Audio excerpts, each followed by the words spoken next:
Right, so this is just quick review 6.3. So I just want to remind you, if you had this problem minus 2xy plus 5xy, because they have the same letter each term, you have two terms here, 1, 2, they each have the same letter, and the letters also have the same exponents, then you could add this, or technically subtract it, and get 3xy. But if you had something like, let me think for a minute. If you had something like 2 and 3, okay, notice that they do not have the same exponents. They have the same letters, but not the same exponents. So they're not like terms, and you couldn't combine and add them, right? Because that's their operation that they're asking us to do. Well, what if we took those same terms here, and I'm going to move up. So now what if this was 4 and this was 3? Okay, we can't combine them, right? But if it's not addition, but what if it was multiplication? Okay, because so remember, when you're adding or subtracting, they have to be like terms. But when you're multiplying, it's not about like terms. It's about knowing the product rule and the power rule. If you remember that the product rule is a to the nth power times, because we're multiplying, a to the nth power, you're going to add the exponents. For example, if I had x cubed times x squared, then that means my answer would be x3 plus 2, which is x to the 5th. Because this means that we're taking x times x times x times x times x. So we end up with 5 x's, okay? So this is the power rule.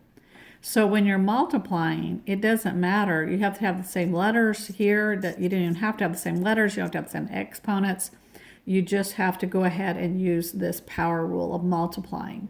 So for here, we would take negative 2 times 5 and get negative 10.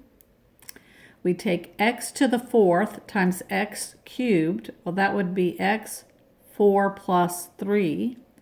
And then the y squared and the y1 would be y2 plus 1, because we're applying this product rule. This would give us negative 10. 4 plus 3 is 7, so we get x to the 7th, and 2 plus 1 is 3. So our answer here would be negative 10 x to the 7th y cubed. Now that is the product rule. Let's talk about the power rule.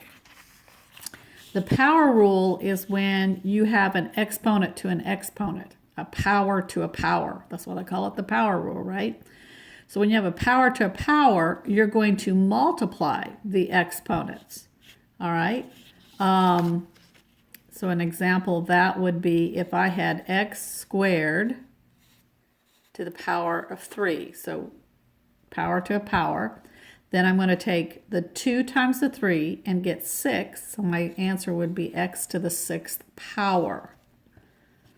Another power rule is when you have like a coefficient or maybe two variables, but it's in parentheses. So you have a power outside the parentheses. That means this exponent belongs to the a and belongs to the b.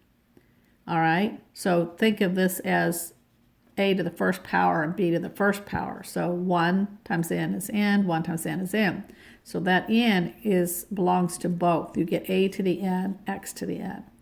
So how would that be? That would be like if we had 2x squared to the nth power, let's say cubed.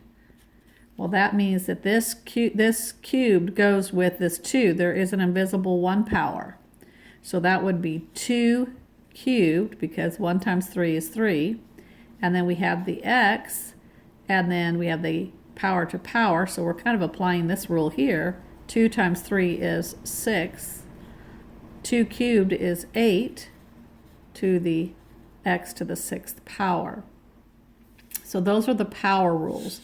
Let's look at a couple more examples using those power rules. Here, this is an invisible 1.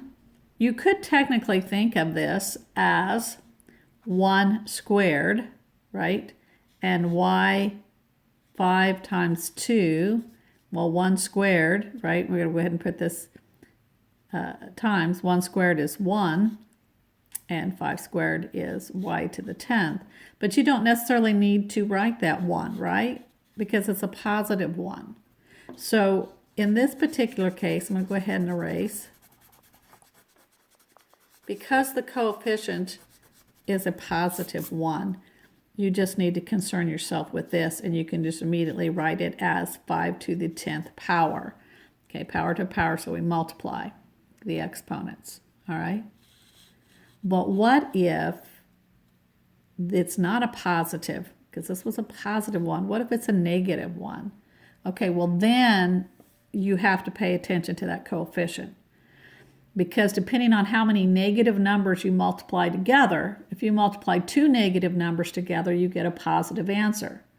If you multiply 3 negative numbers, you're going to get a negative answer. Okay, if you remember, I told you that if you have -1, and if this is even, right, if the exponent is even, then you're going to end up with a positive 1 for an answer. If you have -1 to the 5th power, if the exponent is odd, you're going to end up with a negative, okay, a negative number, okay? So that's why it's important here. So this is like saying -1 squared times y to the 10th. Well, this is even, so that's going to give me a positive 1, right? So I end up with a positive 1 and y to the 10th, which is the same thing as y to the 10th. But what if, so again, let's say what if we had this? Again, we're going to use that power rule too. We're going to distribute. So here, this would be -2, that this outside belongs to this, so it's going to be 2 cubed. And then we have a power to a power here, so this is going to be x to the 9th. But notice here we have a negative number, and I'm going to go ahead and leave this in parentheses. And I'm going to do that because you need to know that that 3 belongs to the -2. So I have -2 cubed. Remember, if it's odd, you're going to end up with a negative answer. So I know that I'm going to have a negative answer here. But I know that 2 cubed is 8. 2 times 2 is 4. 4 times 2 is 8. So I'm going to have -8x to the 9th.